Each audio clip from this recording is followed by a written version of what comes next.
The obvious question is, how can you demonstrate something like this when we know that this story is so old, has been rewritten countless times, has been interpreted, is crippled with anachronism and mistakes and everything. Well, there's a number of steps. The first step is to acknowledge that in the story of Abraham, so between Genesis 12 and Genesis 25, there are two gods named. One God is called as Elohim, and the other one is referred to as Yahweh. In the Jewish tradition, and Christian and Islam tradition, Muslim tradition, this is the same God. It's a unified figure that just happens to have two names. And so he is sometimes referred to as Yahweh and sometimes referred to as Elohim. In English, we translate those names by Lord for Yahweh and God for Elohim. Now, when you read the story, and this only applies to Genesis 12 to 25, which is the fundamental or the cornerstone story on which Judaism builds out its precepts and concepts, we can actually realize that in the story there's a anthropomorphic God, which is mostly Yahweh, and there's a kind of a immaterial deity, which is Elohim.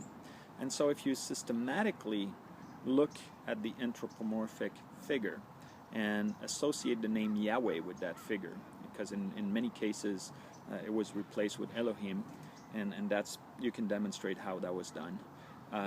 But if you associate that anthropomorphic figure with this mortal overlord, and you then all of a sudden realize that the whole story of Abraham turns and revolves around the city of Sodom and keeping control over Sodom, because in Genesis 14 we learned that the people of Sodom were vassals of Mesopotamian overlords, and they revolted because they were, sick of being vassals, and they wanted to claim their freedom. And by doing so, the Mesopotamian overlord came and tried to crush them, to essentially resubmit them, which they succeeded. But at the same time, in Genesis 14, we learned that while these Mesopotamian overlords succeeded, they took away all the goods and the people of Sodom as a tribute, and they left. And so this is how Lot, which is the nephew of Abraham, was taken away in captivity. Abraham raises a small group of people, 318 people, and essentially chases them by night and attack them during the night. And he basically succeeds in defeating them and returns victorious with all the goods of Sodom and all the people. He's celebrated by the king of Sodom and priest Melchizedek for his bravery, and we never hear back from these Mesopotamian overlords, although one would expect them to retaliate, or perhaps come up with an alliance or a covenant. And in Genesis 15, this is exactly what we learned. We learned that God makes a covenant with Abraham for no apparent reason. Now, when we understand that this Lord is a mortal overlord, we can make a connection between Genesis 14 and Genesis 15. So essentially, this Lord makes a covenant with Abraham because Abraham appears to be and shows up to be a loyal and strong potential ally who could maintain order in the region. And so instead of coming back and trying to defeat him, this Lord makes a covenant with him and gives him the land and says, you're going to be in charge of this land, you're going to obey my laws, and you're going to be in charge of this area so we have peace, because that was, between Egypt and Mesopotamia, this little stretch of land called Israel is an important trade corridor at that time. And then in Genesis 19, we learned that the people of Sodom are still uneasy, they're still not happy, and so the Lord hears some discontent, and he wants to make an example of these people because they are not willing to accept his laws. And so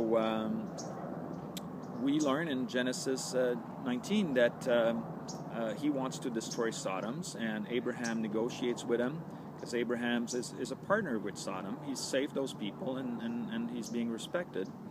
And so he he essentially tries to negotiate back with the Lord to save them. And that's where he negotiates for, are you going to kill the righteous just as you're going to kill the wicked? And eventually God accepts that if he finds a handful of righteous, meaning people that are willing to submit to his will, he will spare the city. He sends his messengers over to check the state of the people in Sodom. And when these messengers see the people, these representatives of the Mesopotamian overlord, they've been submitted, they've been vassals for these people for 12 previous years, and they can take no more. And so what do? They do what Vinker often do to the vanquished, to add insult to injury, and they basically sodomize them to make them feel the pain of being submitted. And so this is where obviously the word sodomy comes from.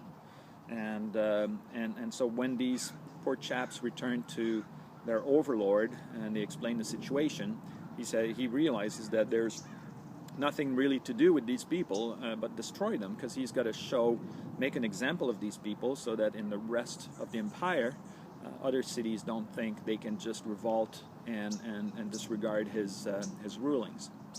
And so this whole story of Sodom is fundamental to the story of Abraham in helping demonstrate the links between a mortal Lord and the origins of monotheism. There's a lot more information available in there. There's the connection with Baal Berith and the timing and the chronology of that deity and the geographical location.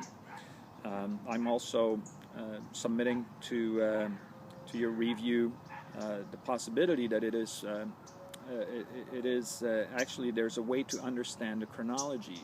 When looking at the story of Abraham, we find all these weird ages. Sarah giving birth at age 90 and Abraham living over 100 years old, and all these crazy figures, chronological figures that traditionally we've been attributed to their kind of mystical origin or whatever. We find all kinds of weird explanation. But in reality, the Mesopotamians were working in base 60. They were using the sexagesimal system. And what I demonstrate in the book is that there was a mistake made when converting from sexagesimal to decimal numbers. And that mistake is psychologically very easy to explain. And there's actually outside evidence outside of the Bible confirming that this error is not unique to the Bible, but that can be found in other textual evidence of the period of the Babylon exile, when the Bible was actually put together. There's also the whole descendants of Abraham, so the story of Jacob, Joseph, and their descendants, and how those relate to the history of the Hyksos in Egypt, and the story of the Samaritans, and ultimately, the story of how paganism was being replaced with Yahwehism, and how that whole process of incestuous wars essentially explains why there were no difference between Israelites and Canaanites. They were all the same people, just having different beliefs on the nature of this covenant. And so the book goes over this whole explanation and really offers, I believe, what is a plausible, coherent, rational explanation for the origin of monotheism. And otherwise, how can you explain that such a religious revolution took place in the middle of nowhere in a land filled with pagans? It's just nonsense. Religions don't evolve out of nothing. They evolve with small little steps over time, and so it's important to be able to explain how we went from paganism and especially this covenant and this Baal Berith, the Lord of the Covenant, pagan deity, and how that evolved through to becoming Yahwehism. So, hope you enjoyed the read, and again, I need your feedback. Thanks.